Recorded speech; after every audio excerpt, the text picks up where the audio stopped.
Welcome to Endpoint's Wayfinding Xchange Podcast, hosted today by me, Alison Richings, Wayfinding Design Director here at Endpoint.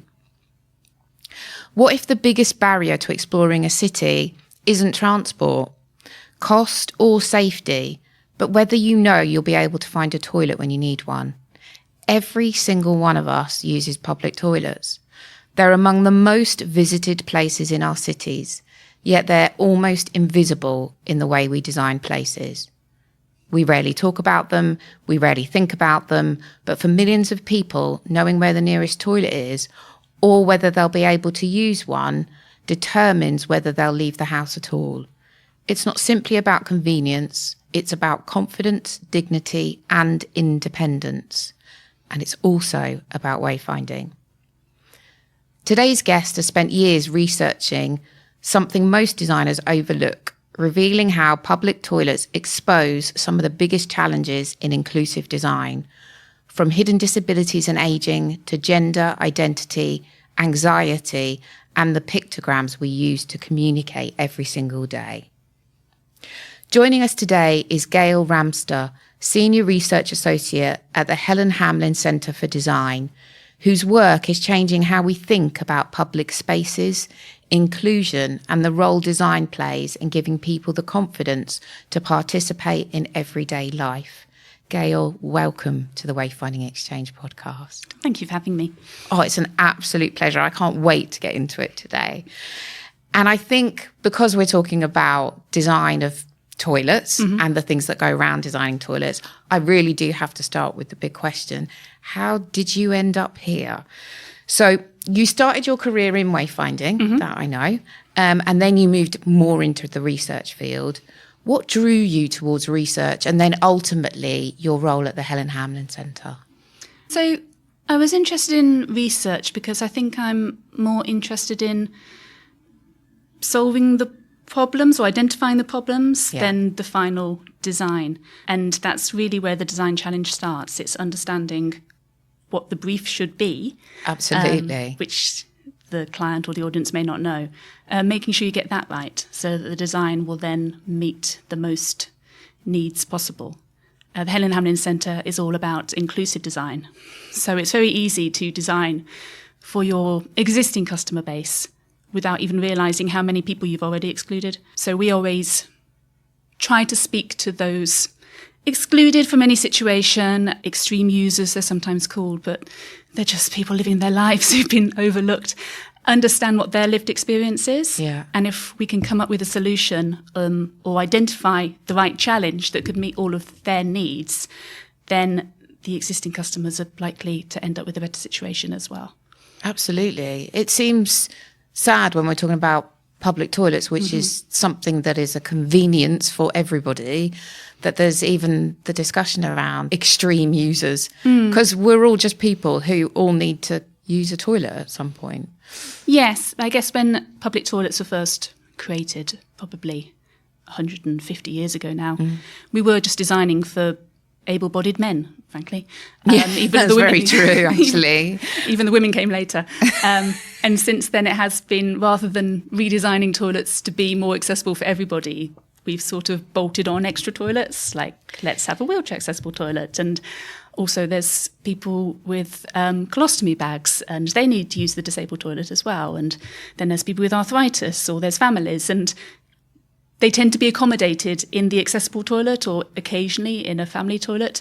And no one, until perhaps very recently, has thought to redesign the standard toilet so that it was simply more inclusive in the first place, rather than treating everybody as an extra because they were initially excluded. I think, in a nutshell, what you've just said is completely fascinating. And it's the way a lot of design ends up, is there's a need for something, therefore it's toilets, therefore they need to serve originally men. Then it's like, okay, well, we need to serve women too.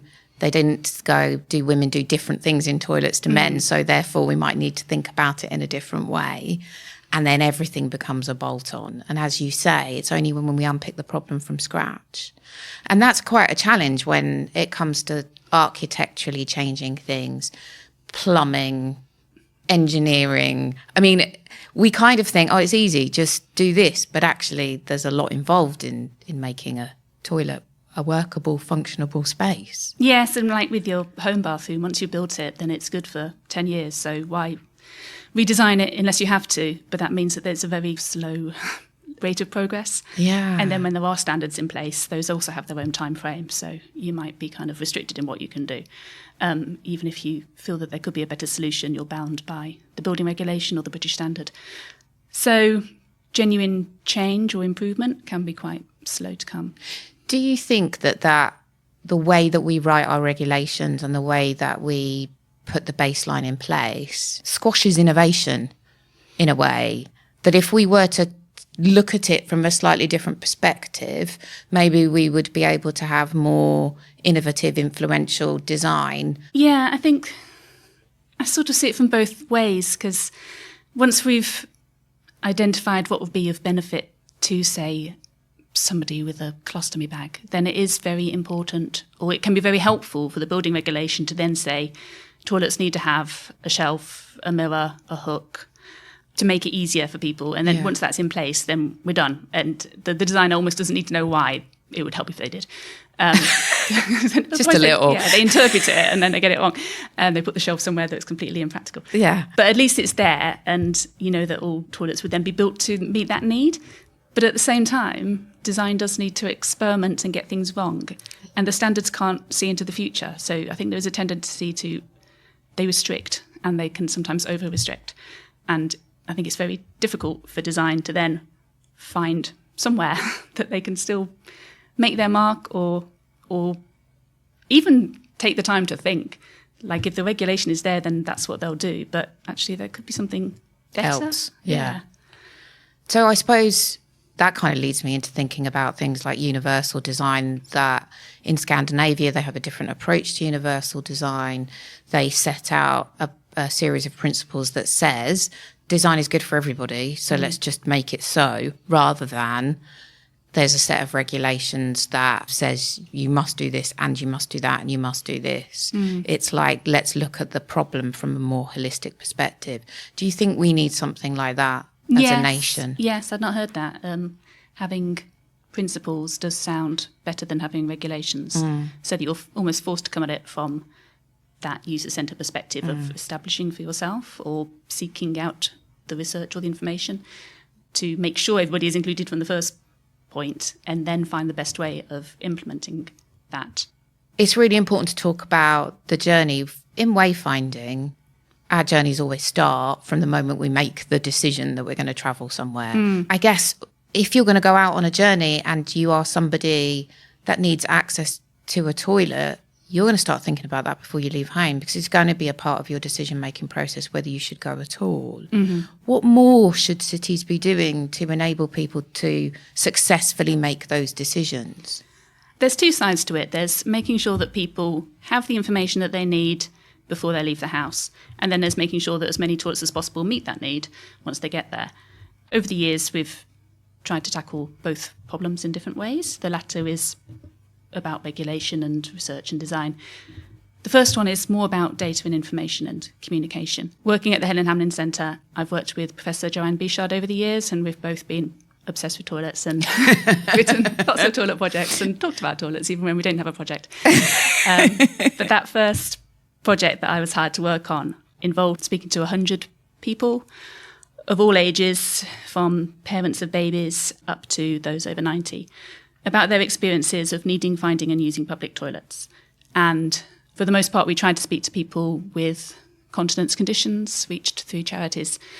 And to hear from even women in their 20s with a continence condition who said that they couldn't go to new places, they would have to send their boyfriend or their mother there first to see what the restaurant's toilets were like, because if they needed to go, they couldn't not go. They would have to use it regardless.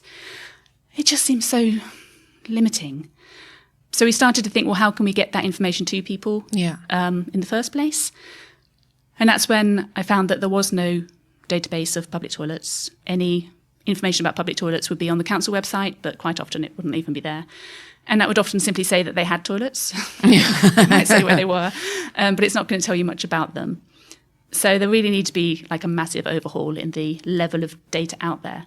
There's also this problem that in the UK, public toilets used to be run by the council, but these days it's also shopping centres and train stations and parish councils, and there must be 10,000 different providers of toilets that we could use when we're not at home. So we built this website called the Toilet Map, which now has 15,000 publicly accessible toilets, so that people can at least know that there is a toilet. And sometimes they can find out quite a bit about that toilet based on what's on there. So we don't have information about whether a toilet will have a shelf. It would be lovely to be able to have photos on there, but there's quite a legal problem with taking photos in public toilets that we've never quite dared to challenge. But even if a toilet says Sainsbury's, then you've already got an idea of what that toilet's going to be like. So people can learn quite a bit about toilets from the information on the map, and also just to know the opening hours and things like that, or to know where there's an alternative. So if that toilet's shut, if you're out in the world and you find the toilet shut, often there's absolutely no information about what to do next, but being able to know, oh, there's another one here, or there's another one there. I guess just picking up on your point that I suppose I hadn't really thought about before is the ownership of toilets. Because there's so many different places owning the toilets and looking after the toilets, it does become a real minefield trying to bring all of that information together. And then you run through the list in your head of, well, if there's a supermarket, there's likely to be a toilet, and then you can decide how good you think that's going to be. Then if there's a department store or a shopping centre, and then you start going down and down the list, and you go, well, if there's none of those things, then it's going to have to be a pub. And then you're like, oh, I don't know what a pub toilet's going to be like. So there is this level of safety or familiarity, very similar to wayfinding, in your knowledge. Do you think that we need to change how we wayfind to toilets now that they are in so many different ownership levels? And do you think there should be some universal approach to it? Yes. I've given talks before about what is a public toilet, and could spend half an hour just on that subject, because it's like a sliding scale of how comfortable you feel going from the council-owned public toilet, which could not exclude anybody other than through design, but everybody's allowed to use that space, down to office, I guess, at the other end. Yeah. The places that have toilets, but they're very much for customer only or employees only. And yet all those toilets would be designed in a similar way and to different levels of quality. As you were saying about how we kind of mentally go through a checklist of what other toilets could I use or what would I rather use, even that looks very different to different people. Yeah. So someone out with kids isn't going to be able to go in certain spaces. Yeah. They may not want to go in pubs, or places are less accessible. Lots of people won't go in pubs because they sell alcohol. Yeah. So now councils are starting to map together all of that information. Yeah. In Wales, they've had the Public Health Act since 2017, which says that all toilets have to have a toilet strategy, which means they have to at least find out where all these publicly accessible toilets are, confirmed with the business owner or the building owner that anybody could use that facility, and then figure out what they're going to do in the gaps. In English councils, that's starting to happen as well, but through their own free will. And this is coupled with community toilet schemes, where the council may pay or at least organise with local businesses that they will let non-customers use their toilets. Yeah. And then they end up with a scheme that might cover a high street, or it might cover the whole council area of 10 to 100 places where you can go to the toilet. And one of the benefits of that is that the council will pull that information together and produce either a map or an online database, so that you do have that map available for everyone, and it's not something you have to keep in your head. And you might find places that you didn't even think about, like the town hall. I could go to the toilet in the town hall. Why not? But it's a building that most people would never think step foot in. Yeah. So it kind of opens up the city in a way, but I think there still needs to be that awareness from the council of how different people's maps vary. Someone who's using a wheelchair does not benefit from a toilet that they cannot access. No. It may as well not exist. Yeah. So their map of the local area might have 3 toilets and someone else's might have 15. The homeless may not feel comfortable going into a lot of businesses. And even if a business says this toilet is available to anyone, there's an example of whether a teenage boy would want to go into a knitting club in order to use the toilet. It's just, there are spaces that you just don't feel you belong. Yes. And you end up self-limiting yourself by where you belong. It's like a cultural set of principles. Yes, these kind of invisible barriers. Yeah. That are quite hard to break through. Yeah. Because, of course, we have the perception in our own minds that either they're places we shouldn't be in or that it's somehow wrong to just go in and use the toilet. And same with department stores. I learnt when I was in Wayfinding that the department stores are very aware that people go in to use the toilet. Oh, yes. And they put them at the back of the shop because it's the least expensive space. They can rent out the spaces in a shopping centre, for example, for more. But it also means that everybody has to pass everything between the door and the toilet. Yeah, Lots absolutely. of sales opportunities. But there was a time when in the big department stores you used to have to pay to go to the toilet. Oh, wow. I remember going into a big department store, just as I think I was a teenager, and wanted to go to the toilet, and they charged £1. Wow. And I remember saying I was going to wash my hands 3 times because I want to overdo the soap to get my money's worth. A lot of that has changed as well. I mean, you used to pay, I think it was like 30p to go to the toilet at a train station, and that was allegedly a way of preventing the wrong crowd from using the toilet. But actually, you had to have exactly 30p in cash. So then you spent half an hour queuing at the W.H. Smith's to try to change your £5 note into 30p's. Then it would get stuck in the machine, and it was just horrendous. And I mean, I'm kind of glad those times have passed us by now too, because it's not very inclusive or welcoming. No, and like you say, it's designed to be a barrier. Like it is designed to exclude, to keep out people. It's complicated. But actually, I suppose public toilets are weirdly quite political. So maybe the funding part of it is just another part of the politicising of toilets. One of the many rabbit holes we can go down when talking about toilets, yes. I'd like to talk about community engagement and co-design. Everything you do is about understanding. As you said it right from the beginning, it's about taking a problem and understanding it. And to do that, it's rooted in listening to people and hearing people's stories and understanding what the big challenges are. What do you think is the difference between consulting people and genuine co-design?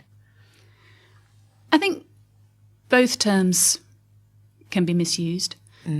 I'd be happy for a lot of organisations to consult people if I thought they actually were. I think very often consultation is done once the decisions are made, and then the consultation is done to confirm, rather than engaging with people earlier on before decisions have been made so that you can genuinely be steered by what you're hearing. Yeah. The same kind of goes for co-design, that the term has become very popular. So those that want to show that they are genuinely engaging people will now call it co-design, when maybe it's just consultation done right. I think co-design, you need to be open to far more influence from people to really allow the public or whatever audience it is you're working with to steer the design.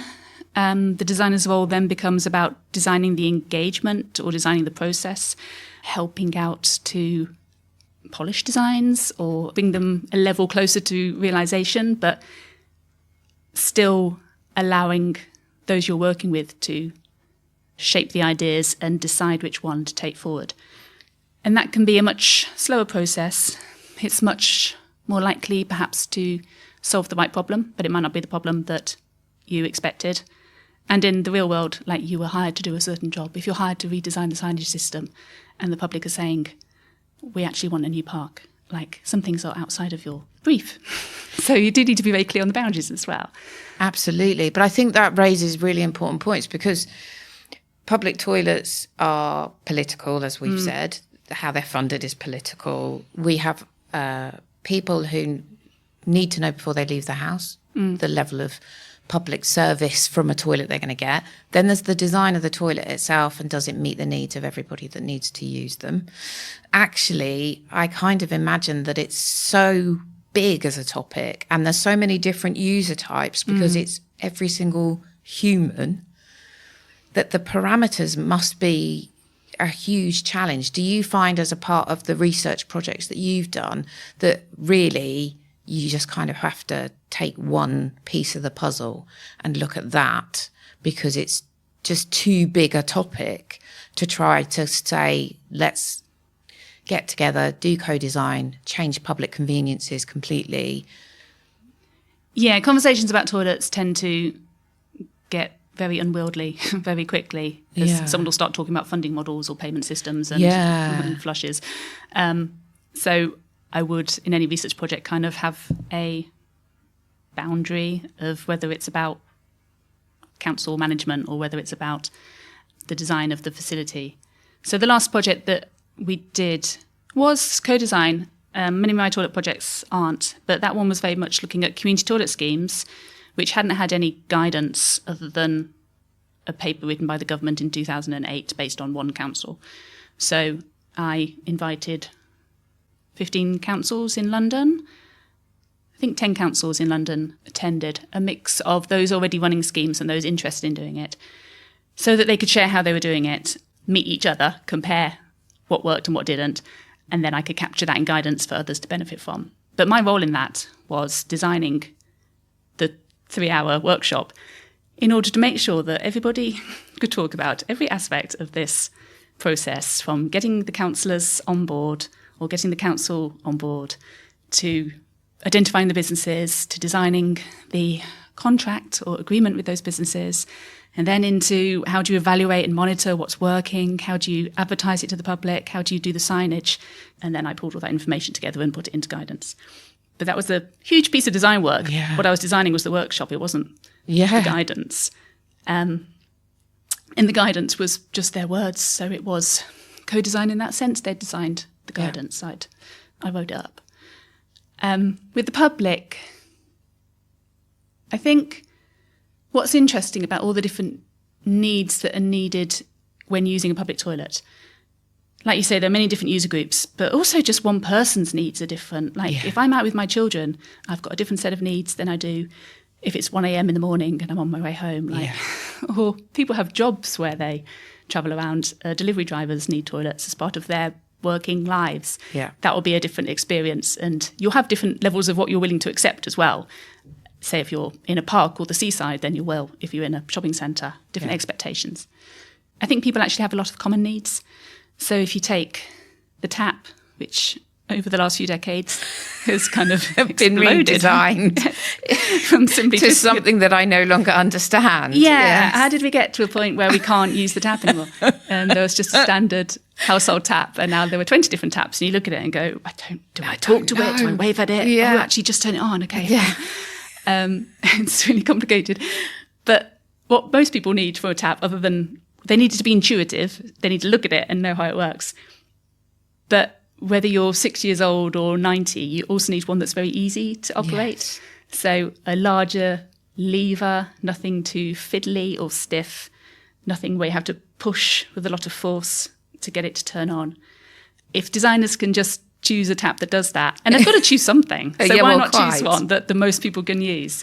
Then even people with limb loss would find it easier to use that tap, as would people who are just carrying a lot of stuff and only have one arm free, or lifting up a child.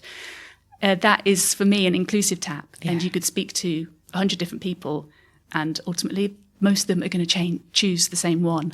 Sensor taps are great in that sense, so long as they work and it's obvious where the sensor is. I was going to say, in line with the tap.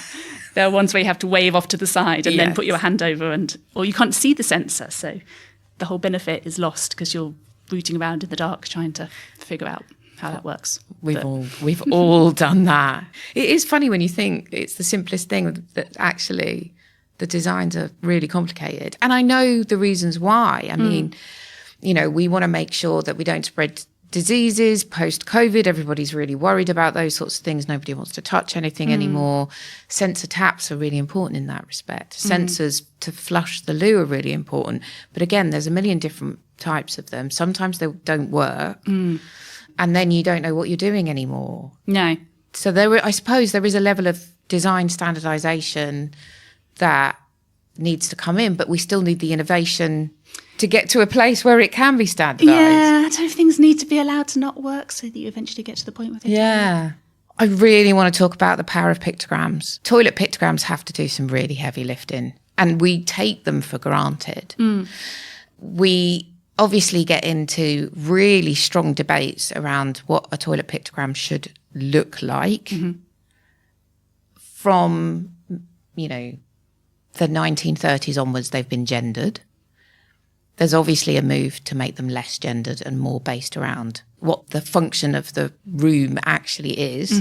But then you still need to be able to say this toilet is for you, but potentially not for you. It opens a massive can of worms.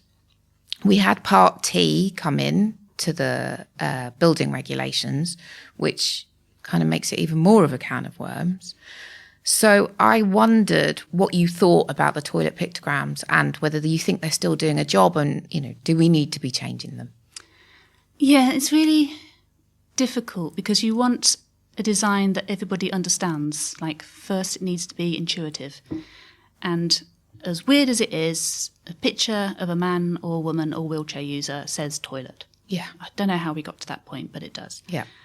But I think it's interesting that we have in toilets a picture of the user rather than a picture of the facility. Of the thing. Because in no other situation that I can think of does the pictogram depict who's using it as opposed to what it is.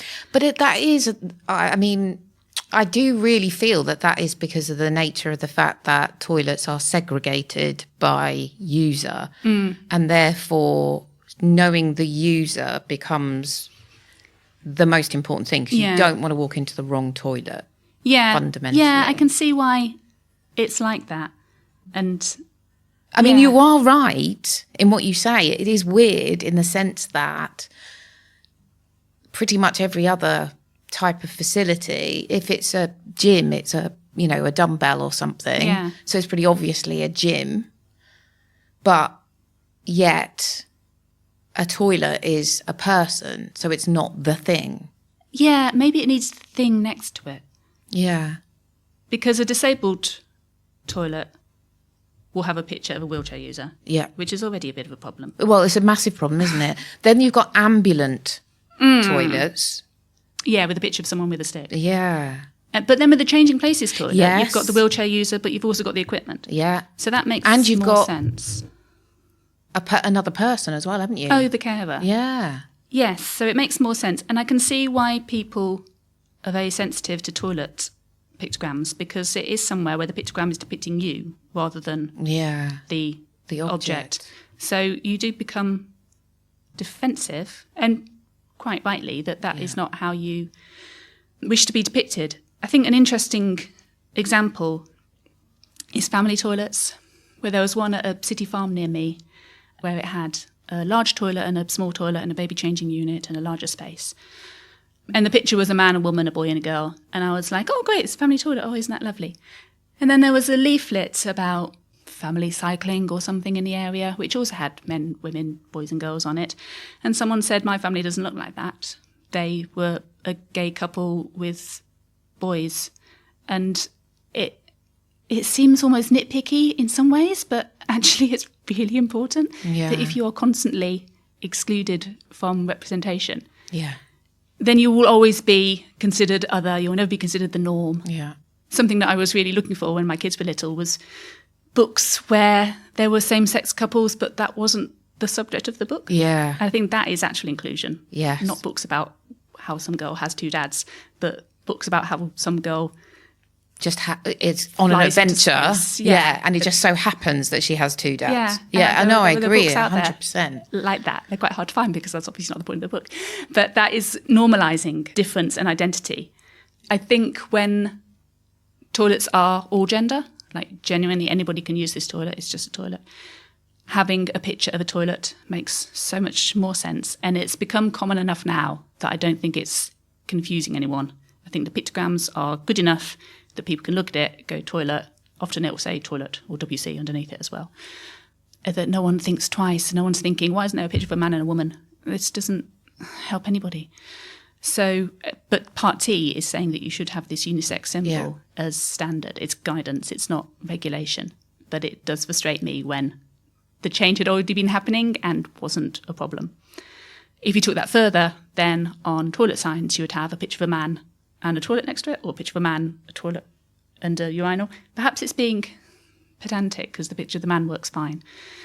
But maybe it also helps to say what is inside. I think what would really help in some settings is to say how many cubicles there were, so that if you're in a museum and there's a big long queue and actually you're queuing for a toilet that's only got 2 cubicles and there's one at the other end that's got 12, that's information that would be really useful but isn't ever shared. I think it's really challenging because you want that quick reassurance which the gender gives you in the sense that straight away, as long as it's a legible pictogram. Yes, which also helps. Yes, am I allowed to be here? Yeah. I have walked into the men's sometimes. Yeah, me too. And it's awful. You're like, ah! Manchester Airport, for some reason, I did it twice.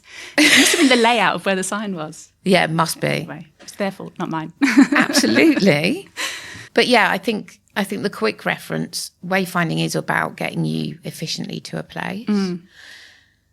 I went somewhere recently where they had replaced all of the gender information with pictures of the toilets and then the words. Oh, men's and women's? Or and accessible and baby change. Yeah. And they were all down a corridor together. So, of course, as I walked down the corridor, all I really saw was toilet pictogram, toilet pictogram, toilet pictogram. And I was like, which one? And you forget how much of a quick reference the gender is until you suddenly go, oh, it's not there. So I do think there's something in that quick reference. And I don't know, and there's something in safe spaces. Toilets are places where you get, half undressed. You do want them to be safe. They're really weird. The more you think about toilets, I they're know. so weird. It is actually really peculiar. Public space and you're half naked next to a complete stranger. I mean, I don't know. I always imagine it's worse for men. Yeah, I don't. Considering how long I've been talking about toilets, the men's space, the more I think about it, is so strange. So weird. Need an anthropologist to. Yeah. And now so they are weird. redesigning them with so few cubicles that I almost feel like the regulation's gone too far because there are so many men who would feel more comfortable using a cubicle than a urinal. But now there are so few cubicles that they're almost always in use or in a disgusting state. And I suppose this is the problem, that it's an unwinnable, it's like an unwinnable war because we've lived with pictograms that are gendered for, 70, 80, 90, maybe 100 odd years. We have a basic understanding of that. But we do also understand that they're limiting. An accessible toilet is always depicted as somebody in a wheelchair. That doesn't mean that you have to be in a wheelchair to use it. I mean, I know when my mum was quite poorly, she needed an accessible toilet, but she wasn't in a wheelchair and she always felt really bad. She was like, oh, I'm taking the space of somebody who's in a wheelchair. And I'm like, no, it is exactly for you. Yeah. The pictogram is trying to offer up that it's accessible for you, but it's doing it in shorthand. So she found that really challenging. And certainly, when the accessible pictogram is used, when the wheelchair pictogram is used for disabled parking or whatever, there's always that thing of, but I can walk, but I have a disability. You might not see it. It might be hidden. So there's that shorthand. I need to go to the loo. I need to know right now the speed that you can read the gender. Then there's the issue of it being a safe space. Then there's the issue of how do we make it match all the identities of people and not leave people out. And maybe it's the wrong place to have all the arguments. And maybe it's a place where we have to accept that it doesn't work, but we're accepting it to a point that gives us what we all need as best we can. I don't know. I don't know. It's interesting the example you gave where there's lots of toilets in a cubicle with pictures of toilets and then underneath this idea of that's not going to work because you're not going to read the sign.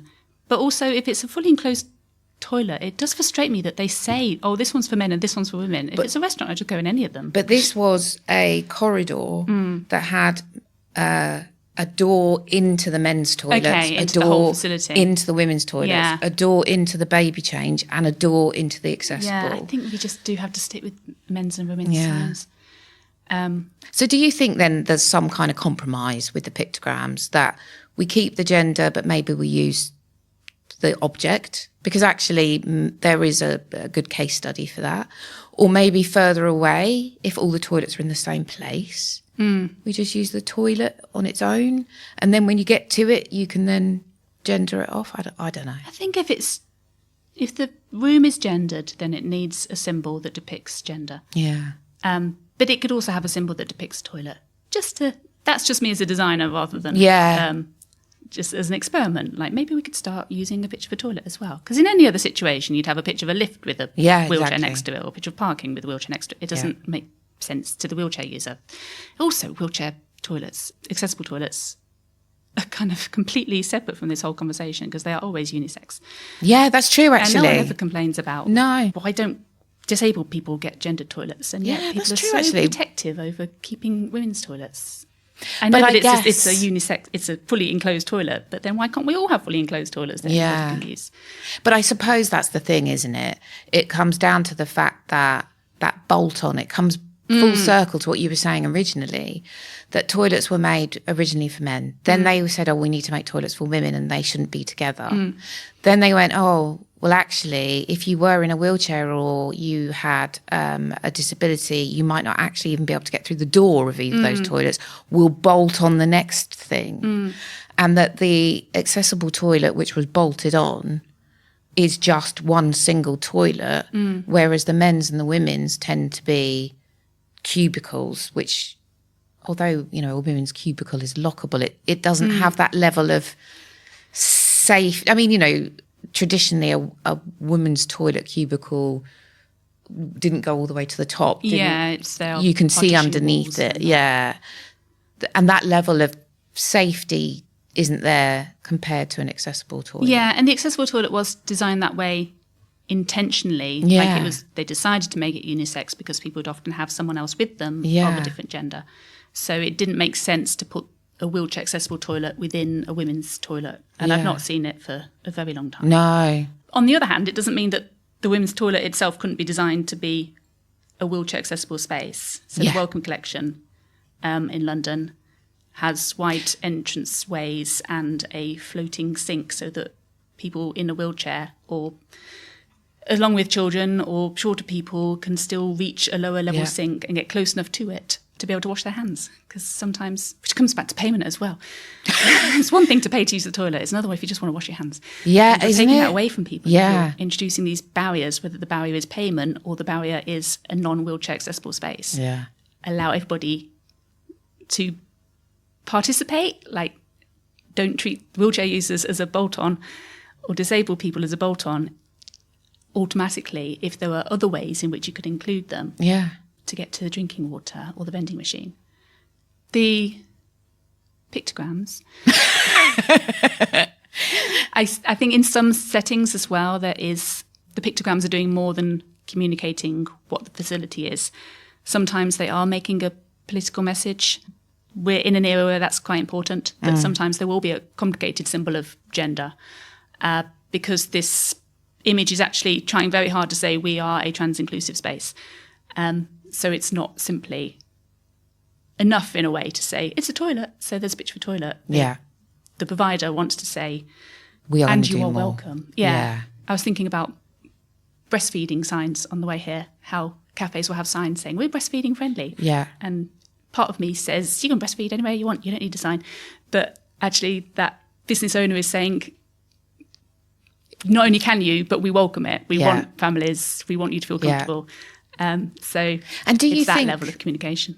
Because these conversations are happening at the moment, then in 20 years' time, we'll fundamentally have a change and an answer to some of these issues. So in a way, keep the male and female signs whilst we have male and female toilets, but maybe the problem will isn't the go sign, away. it's the toilet. Yeah.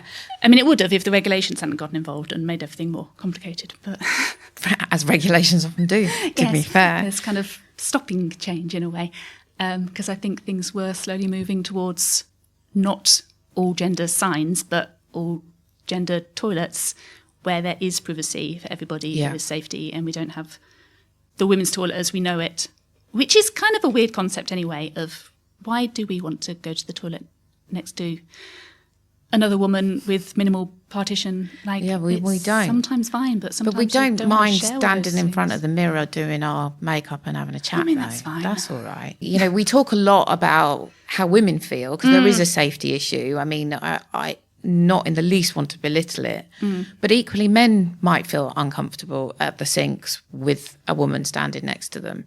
Yeah. So we have to look at it from all sides. But I think these things will change over time. And I think you're quite right. Maybe the design of the toilet will change, which will then lead us into a place where the pictogram kind of falls into place. Yeah.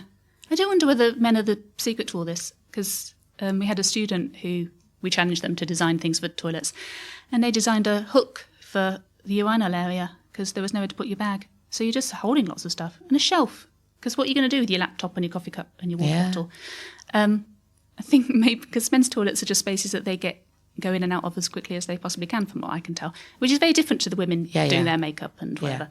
So maybe all gender toilets or all gender hand washing areas, which I don't think can be built anymore under the new regulation. Yeah, but if they could, could, I don't think they can. Might actually be a nice kind of rest room for everybody because there's so few spaces in the city where you can just stop and have an idea of being off the stage and out of view, even if there are a few other people in there, and just kind of restore. We keep saying that public toilets should be spaces where you end up leaving feeling better than you went in, whereas very often they're places where you just feel a bit ick. Yeah.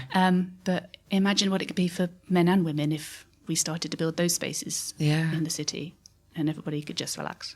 Doesn't it seem strange in a way that the public convenience has been around for so long, 150 years, and we're still having very basic conversations about how they should be designed and how we should find them. And everybody needs to use them at some point. Yeah, it's not even like this is some niche facility. It's basically everybody. Exactly. We probably go find one next. I was going to say, I've had a glass of water. That might be my next port of call. Oh. It does seem incredible. And it's the taboo. It's just people don't want to talk about it. But it should almost be the first thing in any building project.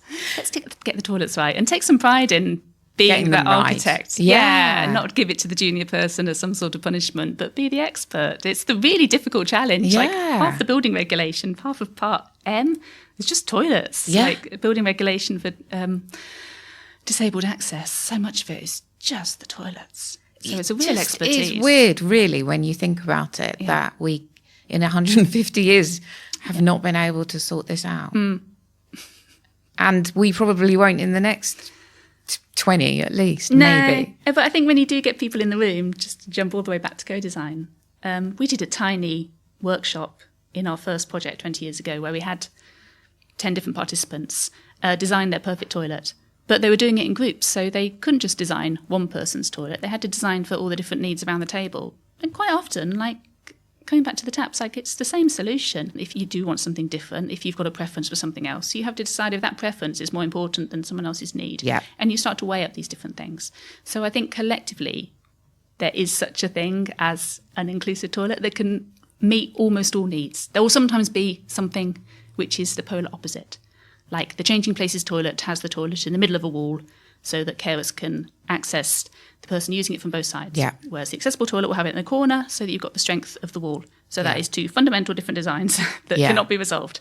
In the same way that accessible toilets need more space, whereas a very busy space like a sports stadium needs urinals simply because it makes it faster. So you've got that kind of space versus time thing as well. And you've got to make a balance and you've got to make a trade-off.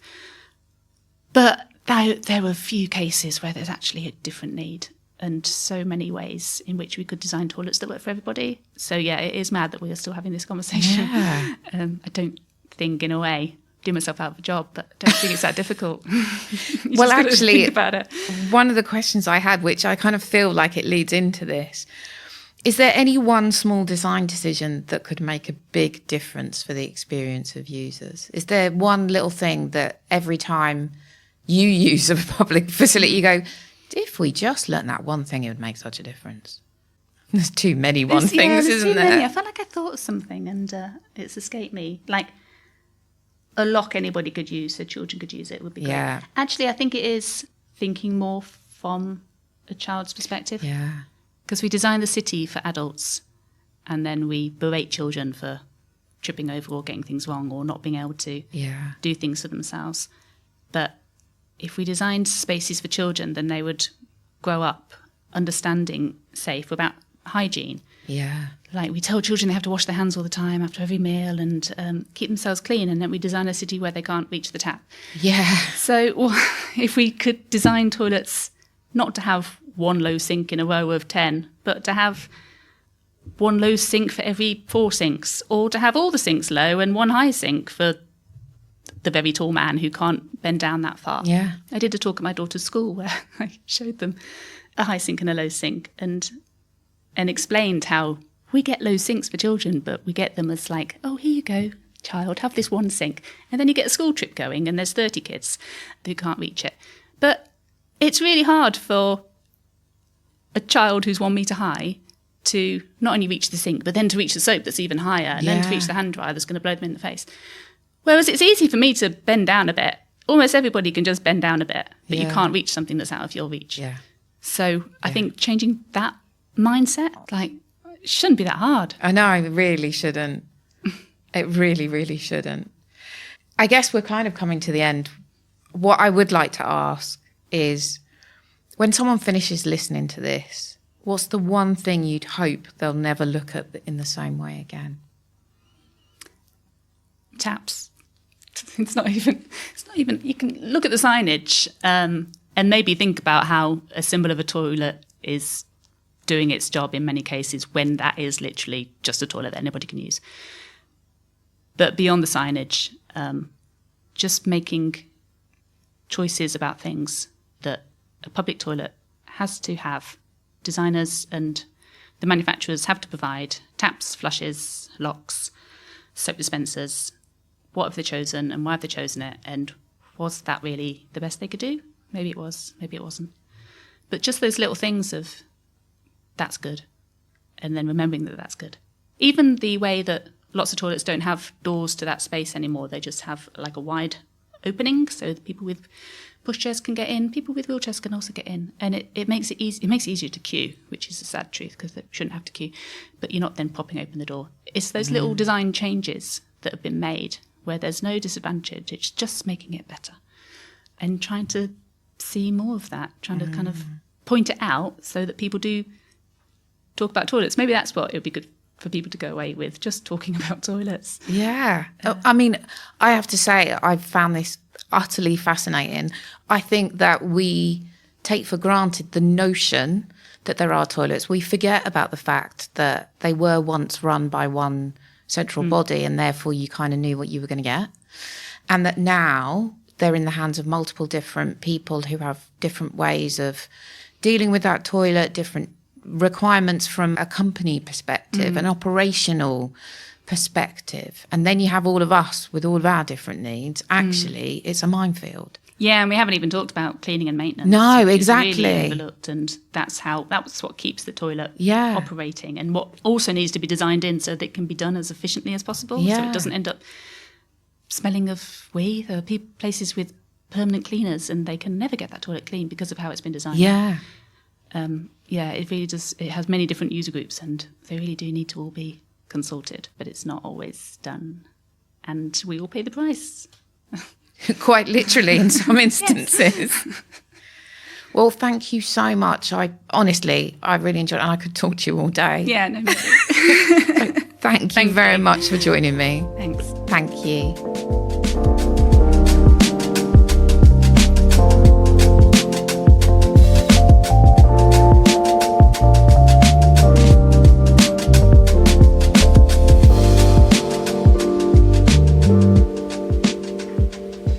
Thank you for listening to our latest Wayfinding Xchange podcast. Stay tuned for further episodes and feel free to contact us with any questions and suggestions for future episodes.